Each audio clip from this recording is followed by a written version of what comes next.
मैं प्रभु को धन्यवाद देता हूँ आज के इस वचन के लिए। सच में आज का वचन हमारे जीवन के लिए है।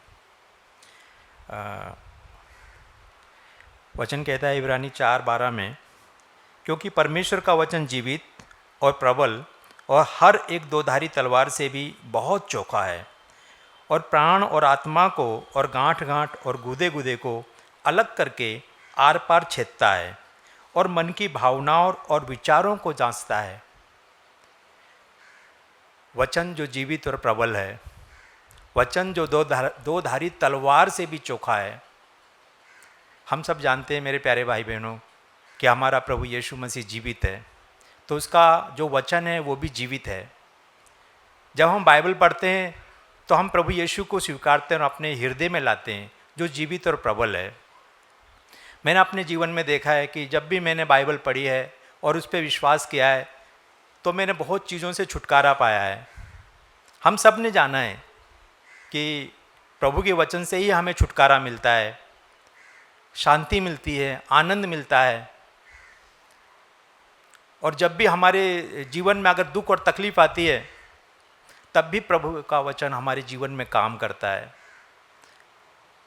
सिर्फ विश्वास चाहिए कि प्रभु हमारे साथ है, जैसे उसने वायदा किया है कि मैं तेरे संग संग हूँ। तो हमें आज परमेश्वर के वचन जो हमारे लिए बहुत जीवन की जो एक समय की बात आज हमें बताई है कि हमारा समय किस तरह से हम गुजार रहे हैं। तो मैं अपने जीवन को जांच रहा था कि ज़्यादा करके समय मेरे ड्यूटी पर, काम की जगह सुबह से भागना, शाम को वापस आना और फिर थकावट के कारण फिर सो जाना, फिर सुबह के दिन वही प्रतिदिन की दिनचर्या वैसे ही मेरे जीवन में है। जो कुछ समय मिलता है, जैसे आज वचन में बोला कि अवसर को बहुमूल्य समझो, इफिसी 5 में लिखा हुआ है कि अवसर को बहुमूल्य समझो, और इफिसी में ही ऊपर लिखा हुआ है 4 में कि शैतान को अवसर ना दो। तो मैं बैठ के यही सोच रहा था कि आज जो हमारे लिए एक समय है, हमारे जीवन के लिए जो समय मिल रहा है, तो उस समय का मैं किस तरह से उपयोग करता हूँ। तो ज़्यादा करके मैं भी मोबाइल में बहुत सारा समय मेरा व्यर्थ जाता है। अगर मुझे नींद नहीं आ रही है तो वो टाइम परमेश्वर का वचन ज़रूर पढ़ता हूँ, ऐसा नहीं कि नहीं पढ़ रहा हूँ। मैं ऑफिस में पढ़ता हूँ, मैं घर में सुबह में जब भी टाइम मिलता है मैं पढ़ता हूँ। लेकिन जो समय एक मैं व्यर्थ गंवा रहा हूँ उसके ऊपर ज़्यादा मुझे आज बोझ लगा, क्योंकि लिखा है कि परमेश्वर का वचन हथौड़ा भी है।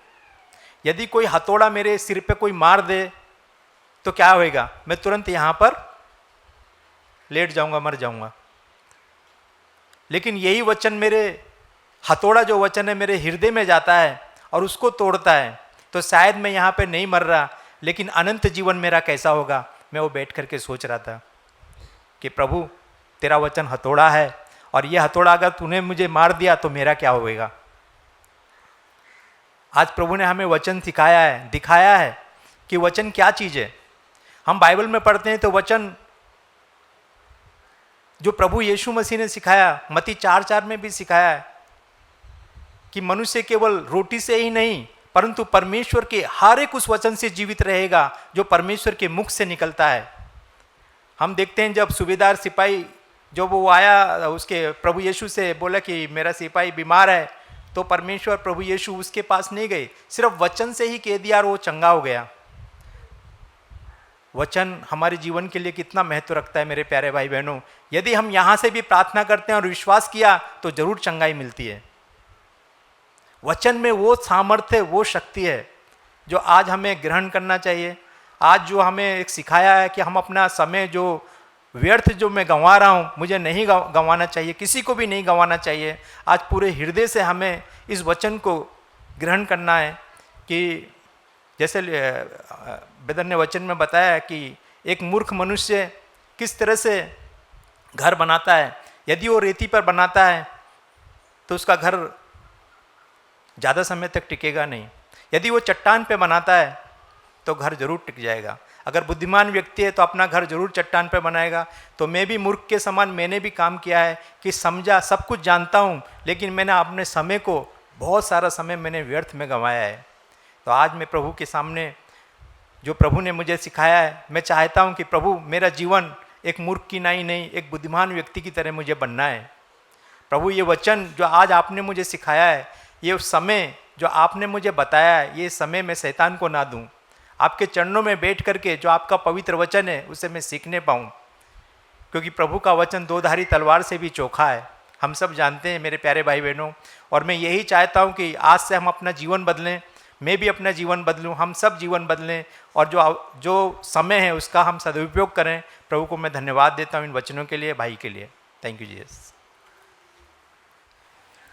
Being in a godly church or a godly company doesn't guarantee our salvation. एक भक्ति या एक परमेश्वर की कलीसिया में होते हुए या भक्तिमान लोगों के बीच में हम लोग रहते हुए वो हमारे उद्धार को गारंटी नहीं देता है। I want to share on two people in the Bible, Old Testament and New Testament, who lost their destiny. और दो व्यक्ति के बारे में बताना चाहता हूँ, नया नियम में और पुराना नियम में, जिसने अपना जो अंत जो है पद को उन्होंने खो दिया है। One I want to share on Gehazi, और एक जो है गेहाजी नामक एक व्यक्ति है, who was in the company of Elisha, जो एलिशा के साथ रहा करता था। and one was Judas, who was in the present company of Jesus. और जुडास जो यीशु मसीह के साथ लगातार रहा करता था। They had a good calling on their life. और उनका एक अच्छा बुलावा था उनके जीवन में। But just as Brother Abu shared about today, और जैसे अबू भाई ने बताया वैसा, especially about a private life, और हमारे जो व्यक्तिगत जीवन के बारे में, and the outer life of Judas and Gehazi was different. और जो बाहरी जीवन जो गेहाजी और जुडास का जो था वो अलग था, And in private they were different. और उनके जो व्यक्तिगत जीवन में जो गुप्त वाला जीवन में वो उनका जीवन अलग था। Today I want to share little on Gehazi. और थोड़ा सा जो है गेहाजी के बारे में बताना He चाहता was हूँ, the helper of Elisha, जो एलिशा का एक सहायक था। and he had a very great destiny before him.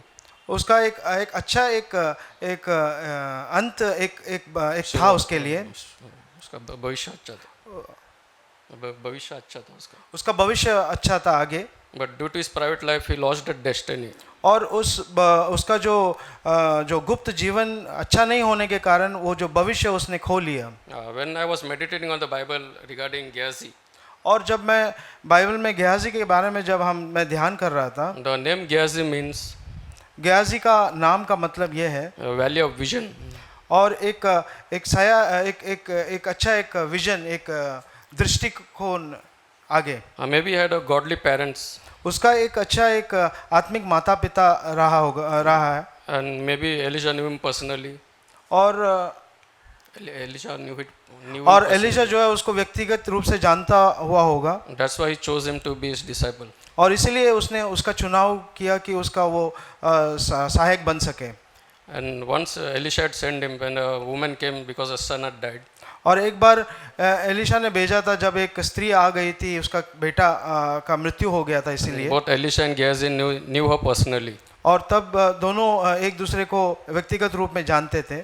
And Elisha had seen, Gehazi had seen Elisha doing great miracles. और गेहाजी ने देखा कि एलिशा जो है बहुत महान कार्य और अद्भुत कार्य कर रहा था। And Gehazi was in line for a promotion after Elisha.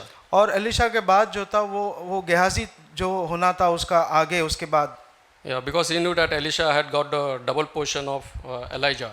और हम जानते हैं कि एलिशा को जो था वो उसको दुगना आशीर्वाद मिला था। And going forward, maybe Gehazi, if he had lived right, he would got a double portion of Elisha. और अगर गेहाजी अच्छा अगर रहता तो उसको भी दुगना एक आशीर्वाद उसको मिलता था। But because of his private life, he lost the destiny. और उसका उस गुप्त जीवन के कारण, व्यक्तिगत जीवन जो सही नहीं होने के कारण वो जो भविष्य जो था उसने खो लिया। He had something in his inner life उसके अंदर कुछ था उसके अंदरूनी जीवन में, that was not right. वो परमेश्वर के सामने सही नहीं था। And if you read about Gehazi, you can know what was lacking in his life. अगर हम गेहाजी के बारे में अगर हम पढ़ेंगे तो हम जान पाएंगे कि क्या चीज़ उसके अंदर सही नहीं था। There was greed in his life. उसके अंदर जो था वो लालच भरा हुआ था। Yeah, there is greed in everyone's life. हाँ, सबके जीवन में लालच जो बात है वो रहता है। But we have to come out of that. उससे हमको बाहर निकलना है। Yeah, we have not called for that. हम उसके लिए नहीं बुलाए गए हैं। God is there to take care of all our needs. The और Bible says, हमारा जो ज़रूरतों का जो बातें हैं प्रभु है उसका ख्याल रखने के and लिए। just as we heard the message today, that if we do everything what the Bible says, और जैसे हमने सुना कि हम लोग वो सब चीज़ें जो करेंगे जो वचन कहता है, that God will take care of us and make things all right. और परमेश्वर हमारा ख्याल रखेगा और सब चीज़ों को ठीक करेगा। And Gehazi, again coming to Gehazi, और गेहजी के बारे में हम देखते हैं, if you had followed what was called for, अगर वो सही तरीके से अगर वो आज्ञा पालन करके अगर वो रहता, maybe we had got to read about him as a great prophet. और हम आज उसके बारे में भी हम ये पढ़ते कि वो एक महान भविष्यवक्ता था करके। And I believe that he would been the greatest prophet in the Old Testament. और मैं ये विश्वास करता हूँ वो एक बहुत बड़ा एक महान एक भविष्यवक्ता के नाम में हम जानेंगे।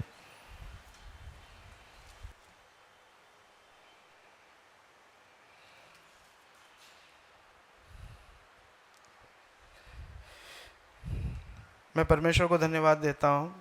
आई really thank God what words were spoken, जो वचन बांटा गए थे। I take it to my self, क्योंकि मेरे लिए मैं लेता हूँ। जैसे भाई ने आखिरी में बताया कि मैं विश्वास करता हूँ कि परमेश्वर ने आप लोगों के साथ किसी के साथ बात किया होगा, वचन से आपका बात हुआ होगा। तो I have encountered that speaking of word today with me, और मैंने इस बात का गवाही देता हूँ कि वचन ने मुझसे बात किया, क्योंकि आई माई सेल्फ फील, मैं मेरे अपने आप में जांचता हूँ कि I am not faithful with time, और I am very very unfaithful, और very very lazy you can say. उसको जो शब्द उसको इस्तेमाल करना है वो शब्द मैं उसको बोल सकता हूँ कि मैं समय के मामले में बहुत ही एक सही व्यक्ति नहीं हूँ, और मैं कोशिश कर रहा हूँ। I am trying and asking God grace on this area, और प्रभु से मैं अनुग्रह मानता हूँ, क्योंकि बहुत से समय मैंने खुद कई ऐसे चीज़ों में मैंने गवाया है। I have lost and I still lost in many areas, wasting my time. बहुत से चीज़ों में मैंने समय को गवाया है। और आज के जो वचन में भी मैंने एक चीज़ वहाँ पे पढ़ा था, वो जो दूसरा जो पत्रस में in the book of second Peter पहला पत्रस में जो हमने पढ़ा था, उसमें एक शब्द है जो तीसरा वचन में लिखा है। फर्स्ट पीटर पहला पत्रस 2 का तीसरा वचन में मैं ऐसा पढ़ते हैं, इफ़ लिखा है, अगर, if Indeed you have tested that the Lord is good. ये एक शब्द मुझे बहुत छुआ है, टच्ड मी, कि अगर तुम परमेश्वर को चखा है, इफ़ यू हैव टेस्टेड, और मैंने यही बोला कि मैंने परमेश्वर को तो चख चुका हूँ, लेकिन अगर तुमने चखा है तो तुम्हारा जीवन कैसा होना चाहिए, तुम्हारा जीवन, how should your life be, और आपका जीवन किस प्रकार से होना है। और आज इस जो वचन के साथ मैंने आज का जो याद रखने की जो वचन जो था जरमाया के पुस्तक में, the memory verse part also, I was just connecting that to this particular verse. वहाँ पे एक शब्द लिखा है 23 से लेकर के 24 में, एक रिपीटेड शब्द है, एक लगातार एक रिपीट किया हुआ या दोहराया गया एक शब्द है, और वो शब्द है बोस्ट, द वर्ड बोस्ट, घमंड जो शब्द है। और ये जो शब्द है, मैं काफ़ी बार यही सोचता हूँ कि ये घमंड जो शब्द मेरे जीवन में कितना इसके अंदर लगा हुआ है, और किस बात में मैं घमंड करता हूँ। क्योंकि घमंड एक ऐसी बात है जो कहने के लिए एक आउट ऑफ कॉन्टेक्स्ट है, लेकिन ये मैं अगर घमंड करना है, मुझे किस बात में घमंड करना है, in which thing I should boast. जैसे कि हमने पढ़ा कि I have known, if indeed I have tested, अगर मैंने प्रभु परमेश्वर को जाना है तो मुझको उसके अंदर घमंड करना है। उसी बात को हम इधर जरमाया के 9 के इसमें लिखा है, उसका 24 में उसके बीच वाला वर्षन में, but let him who boast in this that he understand and knows me. ये एक ही बात है कि अगर मुझे घमंड करना है कि मैं परमेश्वर को जानता हूँ, और वहाँ पे हम पढ़ते हैं कि मैंने, अगर तुमने परमेश्वर को चखा है तो मेरा जीवन कैसा होना चाहिए। ये दो बात है कि जिसमें मुझे अपने आप को मैं जांचता हूँ, और I really want to walk in that way in using my time. मेरा जो समय को जिस प्रकार से इस्तेमाल करता हूँ, क्योंकि बहुत से ऐसा व्यर्थ चीज़ों में, बातों में मैंने समय को गवाया है। And time is something, it does not wait for anyone. समय एक ऐसी बात है जो किसके लिए नहीं रुकता है। और एक बात भाई ने कहा था कि परमेश्वर को जब हम ऑनर करेंगे, उसको अगर हम सम्मान देंगे, तो परमेश्वर निश्चय हमारे जीवन में भी वही चीज़ को हमें वो सम्मान के साथ उठाएगा। क्योंकि भजन से ये मत्ती में हम पढ़ते हैं, seeking the kingdom of God and his righteousness. When we seek his kingdom and his righteousness, it says later on, उसके बाद ऐसा एवरीथिंग, जो भी चीज़ आपको ज़रूरत है, that thing, may be it's my need, it's your need, that need, what is needed, God is there to provide. He says, वहाँ पे इस तरीके से लिखा गया है कि He will fulfill that need when I delight and in the Lord and live according to His will. So परमेश्वर इन वचनों के द्वारा हमें आशीष दे। आमीन। मैं प्रभु का धन्यवाद करती हूँ। इन दिनों में प्रभु ने मुझे वचन से एंकरेज किया, मुझे हेल्प हुआ इस वचन से। मत्ती 26 का 7 में, तो एक स्त्री स्वर्ग के पत्र में बहुमूल्य ईन लेकर उसके पास आई, और जब वो भोजन करने बैठा था तो उसके सिर पर उड़ेल दिया। यह देखकर उसके चेले रिसिया गए, कहने लगे, इसको क्यों सत्यानाश किया गया? इसे तो अच्छे दाम में बेचकर कंगालों को बांटा जा सकता है। यह जानकर यीशु ने उनसे कहा, स्त्री को क्यों सताते हो? उसने मेरे साथ भलाई की है। कंगाल तो तुम्हारे साथ सदा रहते हैं, परंतु मैं तुम्हारे साथ सर्वदा न रहूँगा। इस वचन से मुझे बहुत एंकरेज हुआ। और थ्रू द बाइबल में भी मैं जब पढ़ रही थी तो मुझे सेम वही वचन मिला कि हमको प्रभु के हाथ के नीचे टूटा जाना ज़रूरी है, तभी हम प्रभु के एक काम के पात्र बन सकते। जब तक हम टूटेंगे नहीं, हम किसी के यूज़ नहीं हो सकते। जैसे वो इनको अगर तोड़ा नहीं जाता तो उसमें खुशबू बाहर नहीं आती थी, जिस तरह वो स्त्री ने उस इनको तोड़ा तब उसमें से एक सुगंध बाहर आया। तो प्रभु के हाथों के नीचे हमको टूटना ज़रूरी है। तो हर एक चीज़ प्रभु हमारे भलाई के लिए ही करते हैं। इन दिनों में प्रभु बता रहे थे कि हमको टूटना ज़रूरी है। और दूसरी बात, उसमें एक जुडास था जो कि वो पैसे को इतना मूल्य जान रहा था, क्योंकि उसके हृदय में प्रभु से बढ़कर भी कोई जगह थी, किसी और चीज़ के लिए जगह थी। तो उस स्त्री से मैंने सीखा कि हमको प्रभु के सामने अपने आप को उड़ेल देना चाहिए, और अपने हर एक हृदय की प्रार्थना, हमारी हर एक कमज़ोरी प्रभु जानता है, लेकिन हमको पूरी तरह उन पर निर्भर रहना प्रभु चाहता है कि हम उसके हाथों के नीचे एक टूटा हुआ पात्र बने। Thank you. I thank God the word which I heard.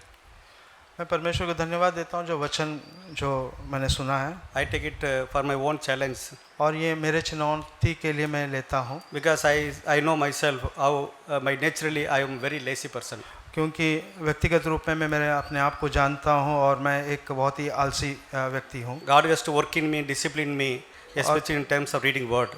और परमेश्वर मेरे अंदर कार्य करना है, मुझे डिसिप्लिन करना है परमेश्वर के वचन के अनुसार। In my life I have wasted so much time. Now I have very less time to waste for my own need. और मैंने मेरे जीवन में काफ़ी समय मैंने व्यर्थ से गुजारा है। Today we had there are good examples we heard how they read and meditated, how life become effective.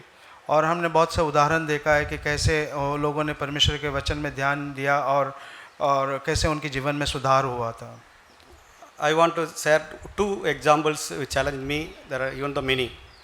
और दो उदाहरण के ऊपर मैं बांटना चाहता हूँ, जबकि बहुत से लोग भी हैं। One is in the book of Old Testament, in book of Ezra. और एक पुराना नियम में एसरा के किताब में है, that we can read in chapter 7 verse 10. उसका 7 का 10 में हम पढ़ सकते हैं। एजरा का 7 का 10। For Ezra had set his heart to study the law of the Lord and to practice it, and to teach his statutes and ordinances in Israel. क्योंकि इज़रा ने यहोवा की व्यवस्था का अर्थ जान लेने और उसके अनुसार चलने और इस्राएल में विधि और नियम सिखाने के लिए अपना मन लगाया था. We know that many people are taken captive to Babylon. और हम जानते हैं कि बहुत लोगों को बंधुआई में लेके गया था बेबीलोन की तरफ, Ezra was also in the Babylon, one among them. और एजरा को भी लिया गया था. One part of time he decided in his heart, in his life, I am going to read more of his God's word. और एक ऐसा क्षण उसने नियुक्त किया अपने जीवन में कि मैं परमेश्वर का वचन को पढ़ूंगा.